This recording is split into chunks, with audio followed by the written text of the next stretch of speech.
ஒரு அமைதியான சாம்ராஜ்யத்தில் ட்ரீம்ஃபேர் என்ற டிராகன் வாழ்ந்தது. ட்ரீம்ஃபேர் தனது வலிமையான கர்ஜனை மற்றும் உமிழும் சுவாசத்தால் கிராம மக்களால் பயந்தார். இருப்பினும் அவர் யாருக்கும் தீங்கு செய்யவில்லை. ஒரு நாள் ஒரு பயங்கரமான புயல் ராஜ்யத்தை தாக்கியது. பரவலான வெள்ளத்தை ஏற்படுத்தியது. கிராம மக்கள் அவநம்பிக்கையுடன் இருந்தனர். அவர்களின் வீடுகள் ஆபத்தில் இருந்தன. ட்ரீம்ஃபேர் கிராமவாசிகளின் அவல நிலையைக் கண்டு ஆழ்ந்த வருத்தம் அடைந்தார். அவர் உதவ விரும்பினார்.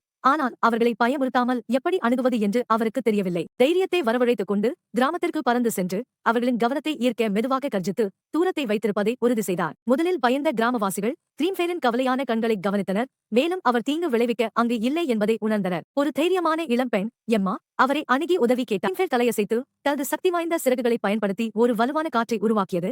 அது வெள்ள நீரை அடித்துச் செல்லவும் வயல்களை உலர்த்தவும் உதவியது. அவரது உதவிக்கு நன்றியுள்ள கிராம மக்கள் ட்ரீம்ஃபேரை இருகரம் நீட்டி வரவேற்றனர். உண்மையான ஆபத்து ட்ரீம்ஃபேரின் தோற்றத்தில் இல்லை, ஆனால் தவறான புரிதலில் உள்ளது என்பதை உணர்ந்து அவரது துணிச்சலையும் கருணையையும் கொண்டாடினர். அன்று முதல் ட்ரீம்ஃபேர் ஒரு அச்சுறுத்தலாக காணப்படவில்லை, மாறாக